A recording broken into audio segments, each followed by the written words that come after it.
বৌদি, ভালো আছেন? দাদা কি বাড়িতে আছে? হ্যাঁ, ভালো আছি। আপনার দাদা বাড়িতে নেই কেন, কিছু বলবেন? হ্যাঁ, দাদার সাথে একটু কাজ ছিল। ও, আপনার দাদা এখনই চলে আসবে, এই তো দোকানে গেছে। বসুন। আচ্ছা, আপনাদের ছেলে বিরাটকে যে দেখতে পাচ্ছি না, ও কোথায়?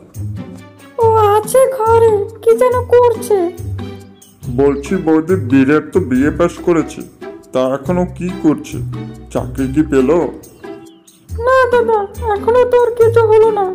কবে যে কি করবে তা ওই জানে। আচ্ছা, বিরাটকে ডেকে দিন, ওর সাথে একটু কথা বলি।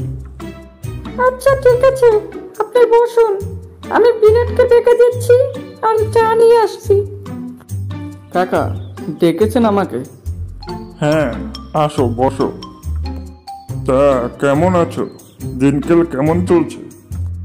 এই তো চলছে কাকা, ভালোই আছি। এই রে, এখন আবার না জিজ্ঞেস করে যে কি করি। তা এখন কি করছো? এই রে, জিজ্ঞেস করেই ফেললো। অন্য কিছু বলে কথাটা ঘুরিয়ে নিতে হবে। এই তো কাকা, ঘরে কম্পিউটার চালাচ্ছিলাম, আপনি ডাকলেন তাই আসলাম। এখন বসে আপনার সাথে কথা বলি। আরে না, আমি সেসব জিজ্ঞেস করিনি। বলেছি যে তুমি তো ভালো ছাত্র ছিলে, বিএ পাস করেছো, তা চাকরি কি পেলে? আরে বেটা ধরেই ফেললো, এখন কি যে বলি। না কাকা, এখনো কিছু হয়নি, চেষ্টা করছি, দেখি কি হয়। তোমার বয়সী ছেলেরা সবাই কাজ করছে আর তুমি এখনো চেষ্টা করছো, তাহলে বিএ পাস করে কি হলো? আমাদের রকি এখন কন্ট্রাক্টর, ও ভালোই ইনকাম করে। তুমি চাইলে তোমার একটা সেন্টারিং এর কাজে আমি লাগিয়ে দিতে পারি। কি বলেন কাকা, আমি বিএ পাস করেছি, তাছাড়া এই রড বালু সিমেন্টের কাজ আমি কি করে পারবো? এত পরিশ্রম আমি কি করে করব? আমি বিয়েতে খুব ভালো রেজাল্ট করেছি। হ্যাঁ, এখন চাকরি পাচ্ছি না বা হচ্ছে না, এটা কি আমার দোষ? বিএ পাস করেছো তাতে কি হয়েছে? তোমাদের মতো কত ছেলেরা সেন্টারিং এর কাজ করছে। তোমার মতো অলস ছেলেদের কিচ্ছু হবে না, তুমি মা বাবাকে কাজ করে খাওয়াতে পারবে না। কাকা, আজকে আমি বেকার বলে আপনি আমাকে এরকম একটা কথা বলতে পারলেন? আমি শিক্ষিত যখন হয়েছি তখন কিছু তো একটা করবই, একটু সময় লাগবে, এই যে। তাই বলে আপনি আমায় এরকম একটা কথা বলবেন? শিক্ষিত হয়েছে তাতে কি হয়েছে? কাজ না করলে কি ঘরে বসে শিক্ষিত তুই জল খাবে? এরকম শিক্ষিত এখন ঘরে ঘরেই পড়ে রয়েছে, কিন্তু তোমার মতো অলস মানুষ কখনোই কিছু করতে পারবে না। কিন্তু তাই বলে আমি ওই মাঠে আর রড সিমেন্টের কাজ করতে যাব? তাতে লোকেও বা কি বলবে যে পড়াশোনা করে কি করেছি? কাকা, আপনি বসেন, মা চা নিয়ে আসছে, আমি একটু বাইরে যাব। হ্যাঁ হ্যাঁ, তাই যাও, তোমার দ্বারা কিচ্ছু হবে না, শিক্ষিত এবারে নাম করছে। আজকে বাড়িতে কাকার কথা শুনে মন মেজাজটা সত্যিই খারাপ হয়ে গেল। বেকার বলে আজকে কাকাটা কত কথা শোনালো, কিন্তু আমি যে বেকার এটা কি আমার দোষ? আমারও তো বাবা মাকে কাজ করে খাওয়াতে ইচ্ছে করে, এদিকে কোনো চাকরিরও খোঁজ পাচ্ছি না। কি যে করব কিছুই বুঝতে পারছি না। তাহলে কি আমার শেষ পর্যন্ত শ্রমিকের কাছে করতে হবে? আরে, ওটা বিরাট না, কিন্তু ওখানে দাঁড়িয়ে ও কি করছে? যাই ওর কাছে গিয়ে দেখি। কি রে, কেমন আছিস? এখানে কি করছিস? আমি ভালো আছি, তোর খবর কি বল? এই তো ভালো আছি। তা তোর চাকরি বাকরি কাজ বাজ কেমন চলছে? আর চাকরির কথা বলিস না, এখনো কিছু হয়নি। তোর কি খবর? তোর সাথে তো দেখাই হয় না, সেই কলেজ জীবনে শেষ দিনের পর আজ দেখা হলো। কি করছিস আজকাল? আমি একটা সরকারি জব করি, কিন্তু তুই তো আমাদের কলেজের সেকেন্ড বয় ছিলি, তোর এখনো চাকরি হয়নি। এটা সত্যি খুব দুঃখজনক। তুই সবসময় কলেজে আমার থেকে বেশি নম্বর পেয়েছিস।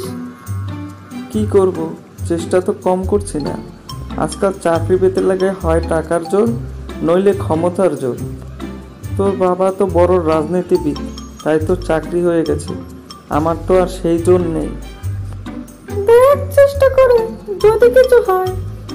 আচ্ছা, ভালো থাকিস, পরে কথা হবে। আমার এখন কাজ আছে, আমাকে যেতে হবে।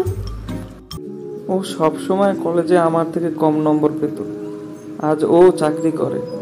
অবশ্য ওর বাবার ক্ষমতার জোরে চাকরিটা পেয়েছে, কিন্তু আমার যে কি হবে। সে যে কেন এলো না, কিছু ভালো লাগে না। এবার আসুক তারে আমি মজা দেখাবো। যদি ফুলগুলো হয় অভিমানে ঝরে যায়, তবে মারা যেতে আমি গায়ে পড়াবো। বিরাট কখন আসার কথা, ও এখনো আসেনি। কি যে করে ও। তুমি কখন এলে? সরি, আজ আমার আসতে লেট হয়ে গেছে। আসলে বাড়ি থেকে আজকে মন মেজাজটা ভালো নেই। আমি এসেছি অনেকক্ষণ হলো। কেন, কি হয়েছে আজকে? মন মেজাজ ভালো নেই কেন? বসো এখানে। আজ বাড়িতে একটা কাকা এসেছিল, আমি বেকার বলে অনেক কথা শোনালো। আমি তো চেষ্টা করছি, এখন চাকরি পাচ্ছি না। এটা কি আমার দোষ? তুমি ভালো ছাত্র মানছি, কিন্তু এভাবে আর কতদিন চলবে? তোমাকে তো কিছু করতে হবে। আর তুমি বেকার বলে আমি বাড়িতেও কিছু বলতে পারছি না। এভাবে আর কতদিন চলবে? আমাদের হাতে বিয়ে করতে হবে। যদি কিছু না করো তাহলে খাওয়াবে কি? তুমিও দেখছি ওই কাকার মতোই কথা বলছো। আমি কি মাঠে কাজ করতে দেবো বলো? না, মাঠে কাজ করার কথা বলছি না। বলছি তো কিছু একটা করো, নইলে যে আমাকে হারাতে হবে। আমার বাবা তো আর কোনো বেকার ছেলের সাথে আমাকে বিয়ে দেবে না। কি করব বলো? আমিও তো বাবা মা আর তোমাকে নিয়ে সুখী সংসার করার স্বপ্ন দেখি। স্বপ্ন দেখলে হবে না, কিছু একটা করে স্বপ্নটাকে বাস্তবে পরিণত করতে হবে। কোথায় যাই, কি যে করি? সত্যি আমি এখন ডিপ্রেশনে ভুগছি। আমার মাথায় একটা বুদ্ধি এসেছে। আচ্ছা, তুমি তো খুব ভালো ছাত্র, এই কাজটা তো তুমি করতে পারো। তাহলে খুব তাড়াতাড়ি সফল হবে। আরে কি কাজ সেটা তো বলো, তাহলে তো আমি বুঝতে পারবো কাজটা আমি করতে পারবো কি পারবো না।